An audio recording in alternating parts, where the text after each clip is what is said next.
Buenos días, hermanos, buenos días, amigos. Nuevamente estamos aquí con el propósito de estudiar porciones de la Santa Palabra de Dios. Pero antes de empezar, les invitamos a tener una palabra de oración.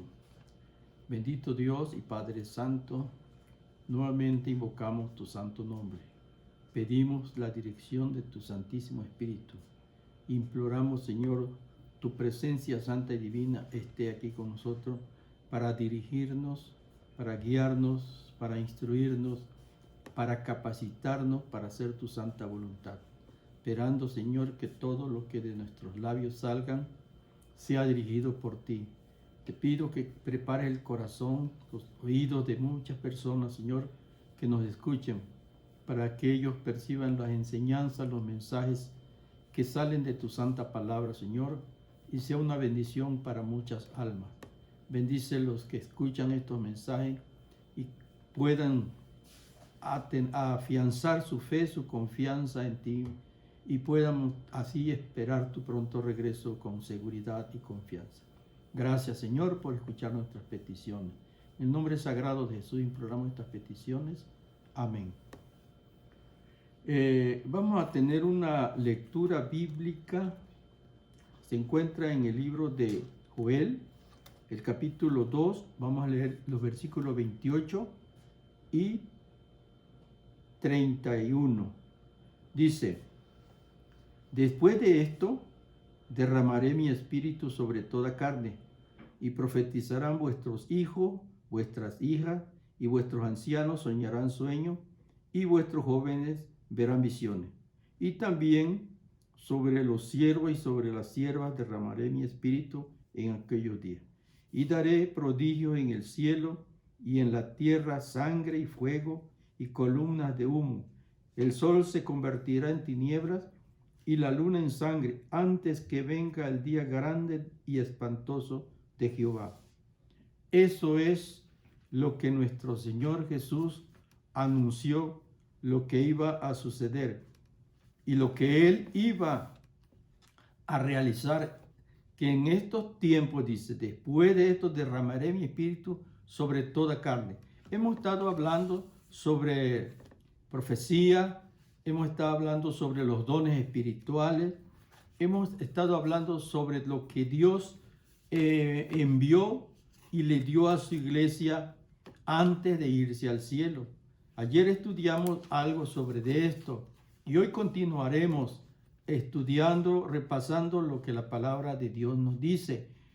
Aquí nos dice de que antes de irse Jesús repartió dones a las personas y esos dones son los que dirigieron a la iglesia por muchos años. Y porque el sabio Salomón nos dice que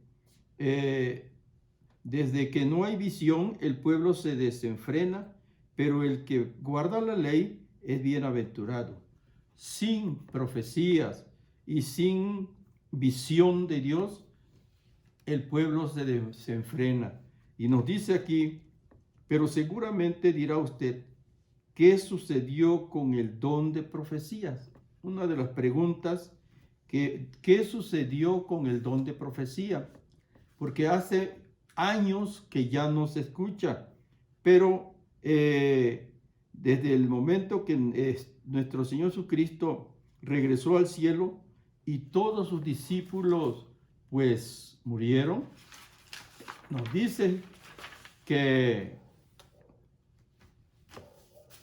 las iglesias que quedaron, que tenían ese don del Espíritu Santo, no pasaron muchas generaciones antes de que la iglesia comenzara a volverse, pues alejarse de Dios, dice. Desgraciadamente no estaban comprometidos realmente con Dios, infidelidad a Dios y su ley, dejaron de observar su santa ley de Dios. El profeta Jeremías nos dice que ya no hay tiempo sus profetas no han encontrado visión de parte de Jehová. Nos dice en el libro de Lamentaciones, capítulo 2, versículo 9. Y lo repito, lo que dice: ya no hay ley, tampoco sus profetas han encontrado visión de parte de Jehová. ¿Por qué ya no lo han encontrado? Porque se han apartado de Dios, se han olvidado de los principios divinos, se han alejado de lo que Dios les había enseñado, les había establecido. Ellos se apartaron, se olvidaron. Y ahora dice que cuando la iglesia adoptó ritos y prácticas paganas e hizo a un lado las verdades que Dios había dejado establecido, entonces comenzaron a suceder cosas que realmente los alejaban más de Dios. En lugar de acercarlos a Dios, los alejaban más de Dios. Se dice que durante el tiempo de la apostasía de la iglesia, llamada también época de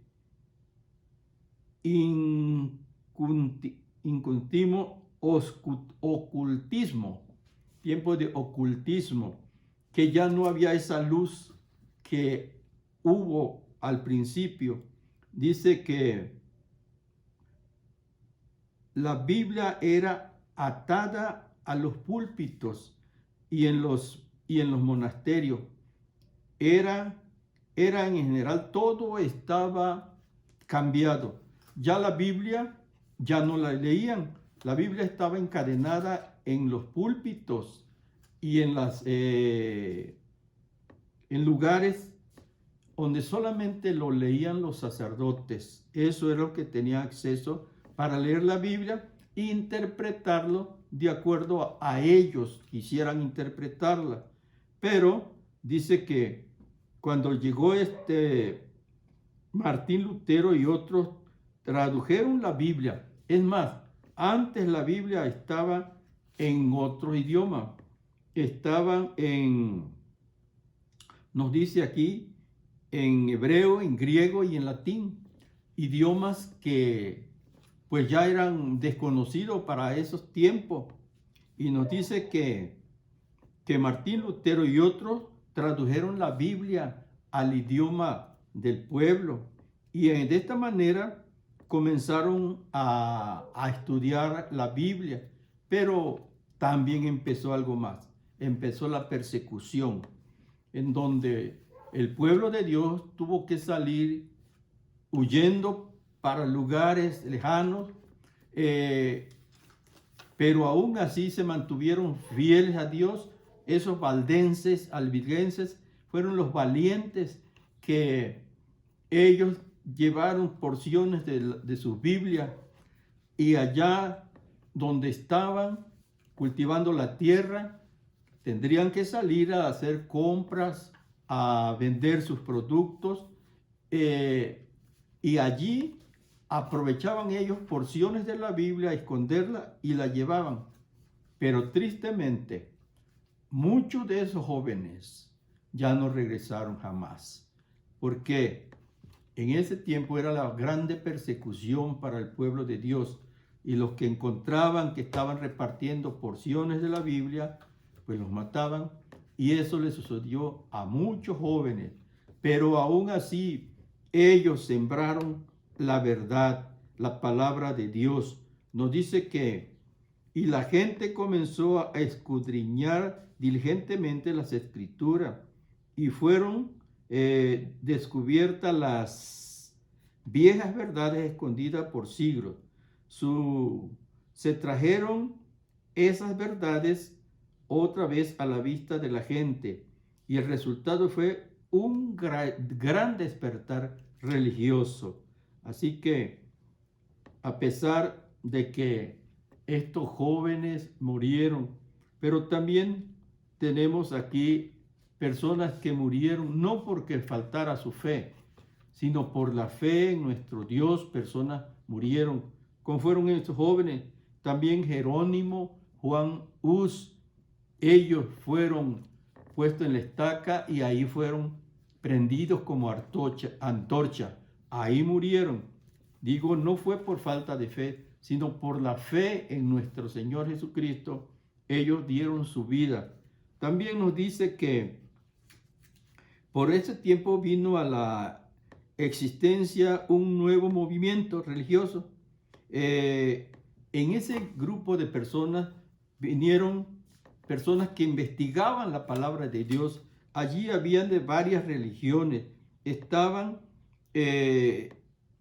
Habían unos que eran de la iglesia bautista, otros eran de la iglesia metodista y algunos cristianos presbiterianos y de otras organizaciones, otras iglesias.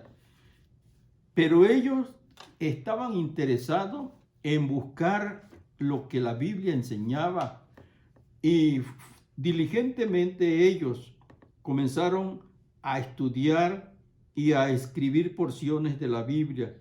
Nos dice que al estudiar la Biblia encontraron en el cuarto mandamiento de Dios, el gran monumento conmemorativo de la creación.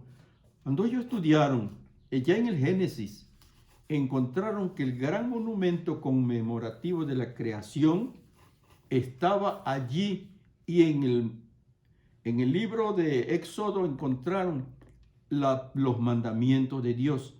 Y ahí encontraron que decía, acordarte has del día sábado para reposarlo.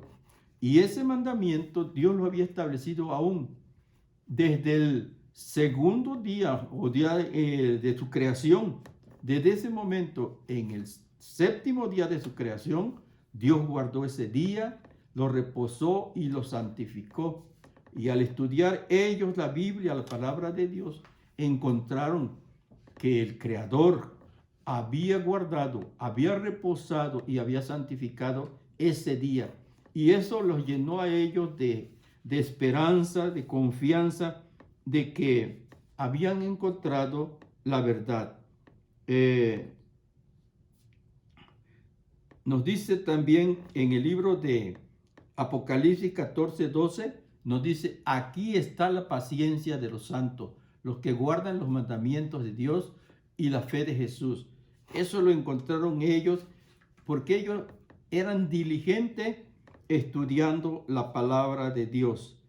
Dice, aceptaron este momento recordativo, aceptaron este monumento recordativo de la creación y proclamaron la verdad del sábado al mundo.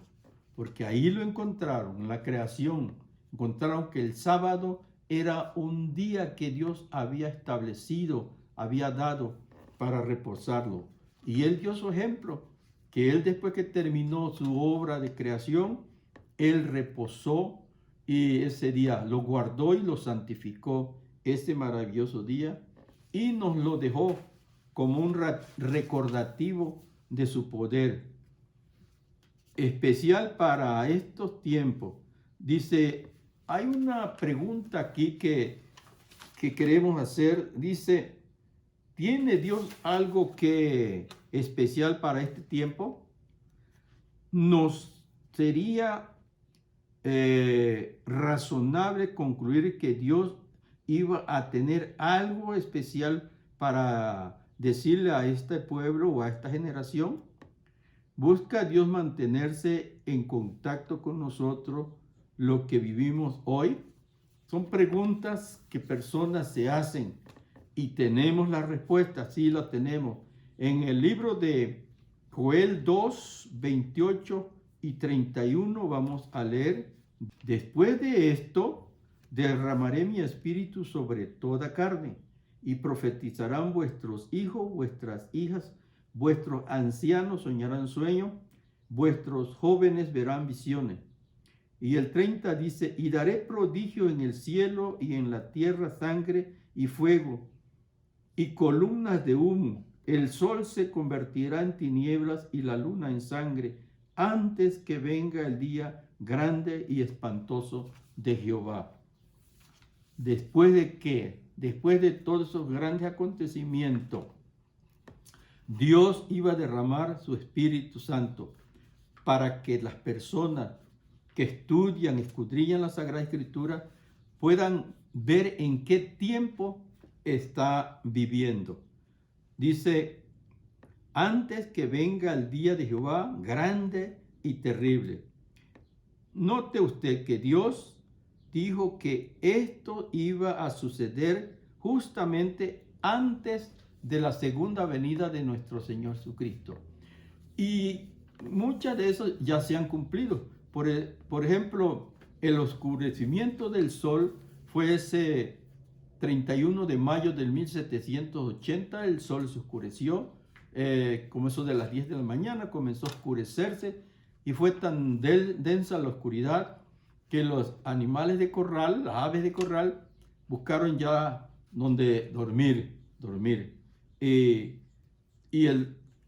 Ese mismo año, el 13 de noviembre de 1833, las estrellas cayeron del cielo. En la noche del 31 que dijimos de que el sol se oscureció, la luna no dio su resplandor. Eso sucedió esa fecha.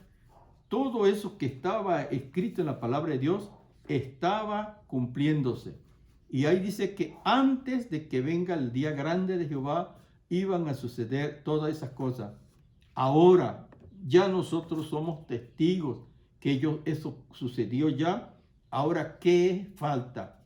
Esperar que nuestro Señor Jesucristo venga por ese pueblo que lo espera en esta tierra. Pero la pregunta es, ¿estamos preparados para recibirlo cuando Él venga en gloria y majestad? Nos dice aquí que de tal manera, dice en 1 Corintios 1:7, hasta no faltarnos ningún don mientras esperamos la manifestación de nuestro Señor Jesucristo.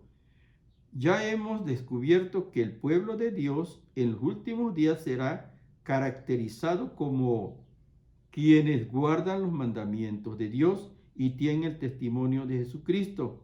Y eso nos dice en el libro de Apocalipsis 14:12. Y también en el Apocalipsis 12:17 dice, entonces el dragón se llenó de ira y se fue contra las descendencias de la mujer, los cuales guardan los mandamientos de Dios y tienen la fe de Jesús. Así que el enemigo está furioso. Él trata de perseguir a la iglesia, así como persiguió en la Edad Media, cuando persiguió a los valdenses, a muchas personas. El enemigo está airado. ¿Por qué? Porque sabe que le queda poco tiempo. Ayer dijimos que nuestro enemigo, Satanás, él estudia la Biblia, la palabra de Dios, para ver si le queda mucho tiempo, le queda poco tiempo. Pero realmente él ya está acelerando todas las cosas porque sabe que le queda poco tiempo. Nuestro Señor Jesucristo ha cumplido todas las promesas, todas las profecías han sido cumplidas. Solamente nos falta la profecía de la segunda venida de nuestro Señor Jesucristo. Pero debemos estudiar y prepararnos para ese maravilloso acontecimiento. Dice aquí que la paciencia, los santos, los que guardan los mandamientos de Dios y tienen el testimonio de Jesucristo. En Apocalipsis 19:10 nos dice que el testimonio de Jesucristo es el espíritu de la profecía.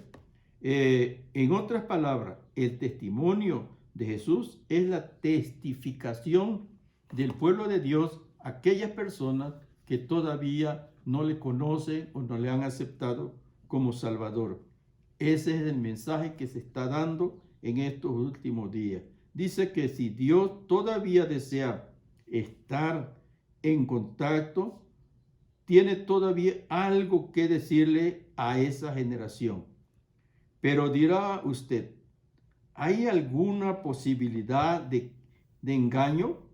¿Cómo podemos saber la diferencia entre un profeta falso y un profeta verdadero. La palabra de Dios nos da todas esas respuestas, todas las características para que nosotros podamos detectar y no ser engañados. Dice aquí que siempre ha existido la probabilidad de engaño. A través de la historia han habido profetas verdaderos y falsos. No tenemos que preocuparnos de los falsos si sabemos reconocer a lo genuino de los falsos. No tenemos que preocuparnos. En la santa palabra de Dios tenemos todas las características de un profeta falso y de un profeta verdadero.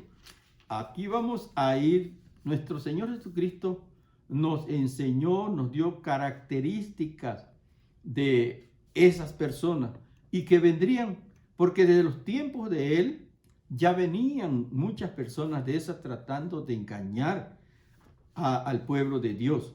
Nos dice que la Biblia señala las características de los que para identificar a un profeta verdadero. Nos dice que el mensaje de un profeta verdadero está completamente en armonía con la palabra de Dios. Si el profeta habla asuntos de la palabra de Dios, tiene que estar de acuerdo a lo que la Biblia dice. Pero si en algún momento contradice lo que la palabra de Dios dice, ese es un profeta mentiroso, que nosotros no debemos aceptar sus enseñanzas. Nos dice aquí que el mensaje de un profeta verdadero está en armonía con la palabra de Dios. Por ejemplo, en Isaías 8:20 dice, a la ley y al testimonio. Si no hablare conforme a esto, ¿conforme a qué? A lo que está escrito en la palabra de Dios. Si no habla de acuerdo a lo que está escrito en la santa palabra de Dios, entonces dice que el tal profeta es mentiroso, es falso. Así que nosotros ya podemos ir identificando cuando un profeta es verdadero y cuando un profeta es falso. También nos dice que un profeta verdadero, también nos dice aquí en Jeremías 28:9, cuando su palabra se cumpla, se reconocerá que un tal profeta verdaderamente fue enviado de Dios. Cuando un profeta profetiza y dice va a venir esto, se va a cumplir esto, y se cumple, tenemos la seguridad que fue profeta de Dios, que Dios lo envió. Y nos dice que un profeta verdadero profetiza para edificación de la iglesia. Y una de las razones por las que Dios ha dado el don de profecía es para edificación de su iglesia. Vamos a descubrir dos cosas: cuál es la verdadera iglesia y cuál es el verdadero profeta. Al estudiar y analizar y a todo esto, vamos a ir identificando cuál es el verdadero profeta y vamos a realmente a detectar cuál es la verdadera iglesia. Porque hoy día son varios miles de iglesias de diferentes organizaciones que hay en el mundo. Y todos dicen que tienen la verdad. Y la mayoría tienen la Biblia. Pero realmente allí está el pueblo de Dios. Pero muchos enseñadores no dicen la verdad. Están tratando de engañar a los feligreses, a las personas que escuchan los mensajes, y quiere decir que no es una verdadera iglesia, no es iglesia que Dios haya elegido. Y de esta manera podemos ir identificando a la iglesia verdadera y la iglesia falsa. Nos dice aquí,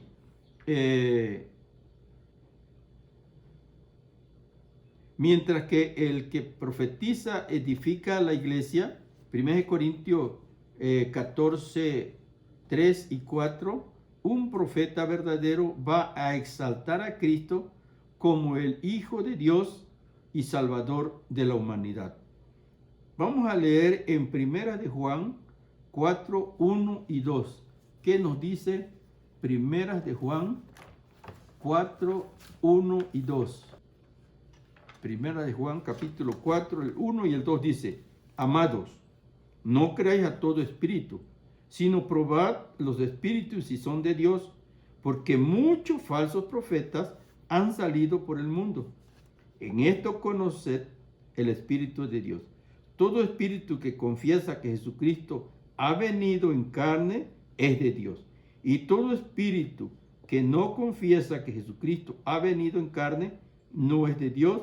Y este es el espíritu del anticristo, el cual vosotros habéis oído que viene y que ahora ya está en el mundo. Eso lo de los tiempos de nuestro Señor Jesucristo, ya habían salido esas personas que hacían pasar por alguien como un Cristo, pero la Biblia nos da las razones de qué manera podemos identificar a esas personas. Que la Biblia realmente nos enseña, dice, por eso nos dice: amado, no creéis a todo espíritu, sino hay que probarlo, si vienen de Dios o si son mentirosos. Nos dice aquí en todo espíritu que confiesa que Jesucristo ha venido en carne procede de Dios. Esto nos dice Primera de Juan. Los profetas o profetisas verdaderos pueden ser conocidos por su vida y obras.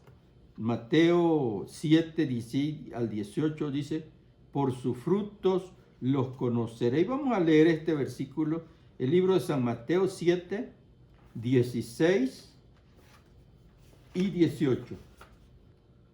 16 y 18. 7, 16 y 18 dice: por sus frutos los conoceréis. ¿Acaso se recogen uvas de los espinos o higos de los abrojos? Dice: no puede el buen árbol dar malos frutos, ni el árbol malo dar frutos buenos. Todo árbol que no da buen fruto es cortado y echado en el fuego. Así que nos dice: por sus frutos los conoceréis. Si el árbol es malo, dará malos frutos, pero si el árbol es bueno, dará buenos frutos. Así que, ¿qué nos quiere decir aquí nuestro Señor Jesucristo? ¿Cuáles son las obras de una persona que se dice ser un profeta? Si sus obras lo identifican como un fiel siervo de Dios, pues es un mensajero de Dios. Pero si sus obras dicen todo lo contrario de lo que él predica, de lo que él enseña, entonces realmente no es enviado de Dios, no es un profeta verdadero. Así que estas enseñanzas los que están escuchando, pertenecen a otras organizaciones, a otras iglesias, pueden verlo en su Biblia, estudiarlo, y de esta manera van a identificar a esas personas que dan unos bonitos mensajes, unas bonitas predicaciones, pero realmente en su vida diaria están demostrando realmente otra cosa, que no son fieles a Dios, no son siervos de Dios, sino tratan de engañar al pueblo, a las personas. Por eso yo les animo que estudiemos la palabra de Dios, y de esta manera podemos encontrar esas maravillosas enseñanzas que dice: por sus frutos los conoceréis. Nos dice aquí que un profeta verdadero, un profeta verdadero profetiza para edificación de la iglesia. Una de las razones por las que Dios ha dado el don de profecía es para la edificación de su iglesia. Si vamos a Jesucristo, el verdadero don, nos tenemos que descubrir la verdadera iglesia y las dos cosas están unidas. Y vamos a Cristo. Vamos a identificar cuál es la verdadera iglesia y cuál es el verdadero profeta. De esta manera lo podemos identificar, ¿verdad? Nos sigue diciendo que Jesús dijo, yo soy el camino, la verdad y la vida. Eso lo dijo Jesús mismo. Y en 1 Corintios 4, 3 y 4, en cambio, el que profetiza habla a los hombres para edificación, exhortándolos y consolándolos. Y también dice, mientras que el que profetiza edifica la iglesia, dice 1 Corintios 14, 3 y 4, un profeta verdadero va a exaltar a Cristo como el Hijo de Dios y Salvador de la humanidad. Primera de Juan 4, 1 y 2, lo que leímos, ¿verdad? Primera de Juan 4, 1 y 2 nos dice, todo espíritu que confiesa que Jesucristo ha venido en carne procede de Dios. Y los profetas o profetistas verdaderos pueden ser conocidos por su vida y obra. ¿Cómo es su vida de esas personas que profetizan? A través de eso nosotros lo podemos ir detectando, conociendo si vienen de Dios o solamente son falsos. Nos dice en Mateo 7, 16, por sus frutos los conoceréis. Basándose en estos textos, es obvio que no todos los que profesan ser profetas de Dios lo son realmente. Pero Dios nos dio todas las características, las enseñanzas para que nosotros podamos identificar al verdadero profeta y al falso profeta. Se dice que el mensaje de un profeta verdadero, además de su vida, acciones, debe apoyar y fortalecer los mensajes proféticos de la palabra de Dios. Tenemos en la palabra tantas profecías que ya se han cumplido y profecías que aún faltan. Debemos estudiarlas con oración y detectaremos realmente si una persona trata de decirnos una mentira a través de esas profecías o realmente está de acuerdo con el que la palabra de Dios nos está enseñando. Esta es la historia de cómo Dios eligió mantenerse. Nos dice que esta es la historia de cómo Dios eligió mantenerse en contacto con su pueblo. Hubo un poco de que se dieron a conocer al mundo las verdades que habían estado escondidas. Los fieles estudiosos de la Biblia estudiaban para cosas, para esas profecías, y eventualmente llegaron a conclusión de que Jesús vendría en un tiempo. Aquí nos narra una historia que sucedió cuando estudiaron las profecías, pero hubo una equivocación en sus cómputos, en sus explicaciones, en su conocimiento.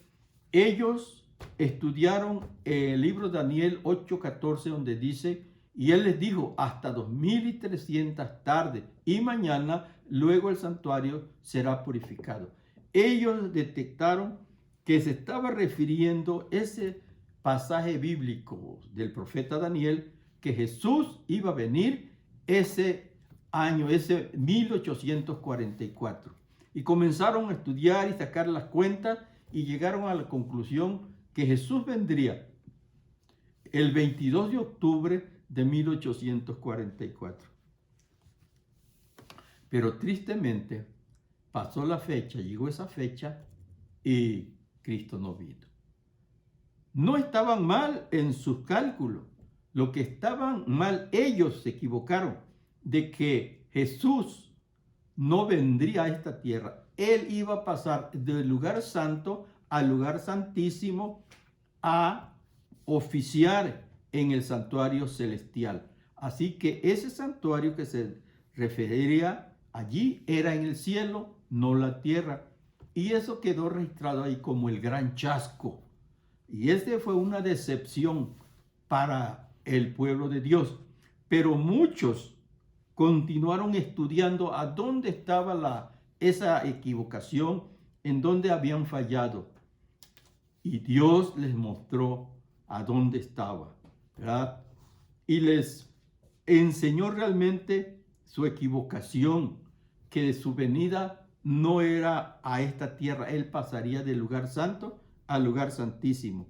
Y de esta manera, Dios dice aquí, ellos pensaron que el santuario mencionado en Daniel 8:14 era la tierra, pero se equivocaron. En vez de que la tierra fuera entonces limpiada por fuego, iba a ser limpiada el santuario en el cielo. Esa fue la equivocación que ellos tuvieron.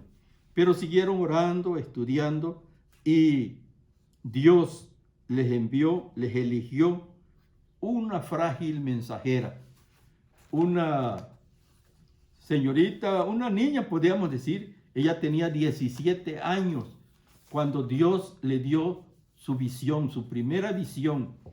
Le enseñó cosas importantes. Pero quisiéramos decir algo. Esa niña, cuando llegaba a la escuela, tuvo un accidente. Una compañerita de la escuela le arrojó una piedra, le pegó en su cara y esa estuvo inconsciente muchos días. Pero Dios tenía sus planes para ella. Dios le dio levantó, pero ya no volvió a la escuela. Con su poco estudio que ella tuvo, ella fue la mensajera de Dios. Dios la usó como un instrumento. Y podemos decir que ella escribió muchos libros. Vamos a nombrarle algunos de ellos que muchos lo conocen. Tenemos el conflicto de los siglos, tenemos patriarcas y profetas, tenemos profetas y reyes, tenemos deseados de toda la gente, tenemos hechos de los apóstoles, y podemos decir de muchos libros que ella escribió, y aún nos sigue dando mensajes a través de sus escritos que dejó para beneficio en nuestra vida espiritual.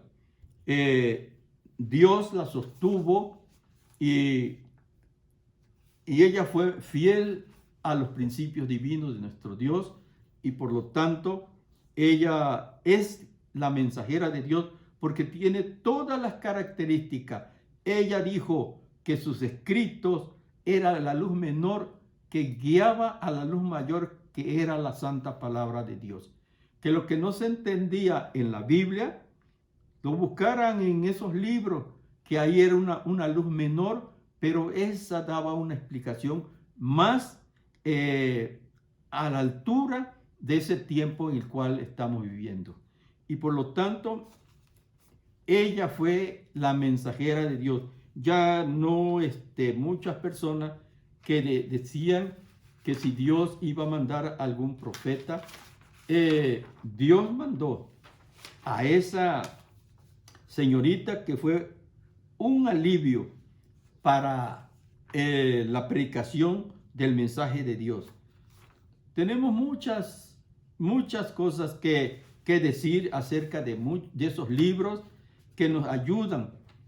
Por ejemplo, ahí en el conflicto de los siglos está la historia de muchas personas que trabajaron en el camino de Dios, anduvieron en las huellas de nuestro Señor.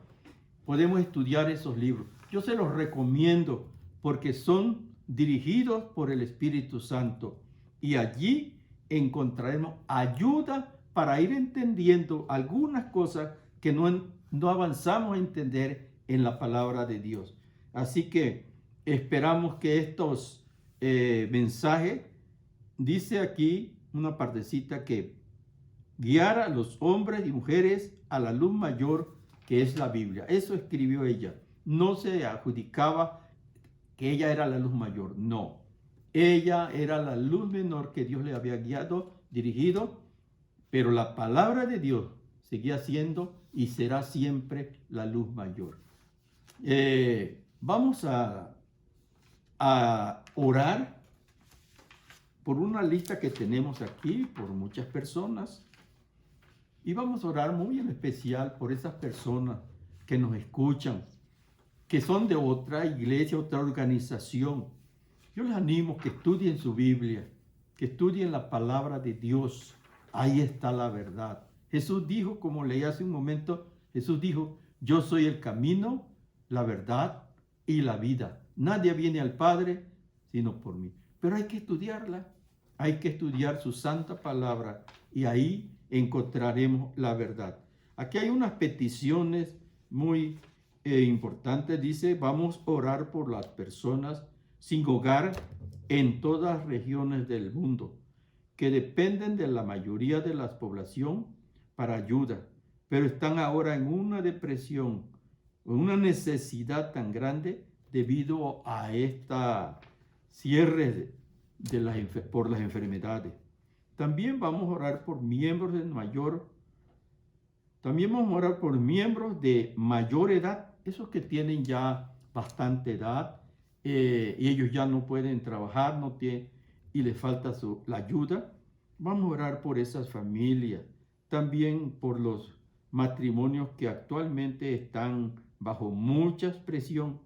Oremos por las parejas con problemas para que encuentren sanidad, ayuda y humildad a ellos, enfocarse en Jesús.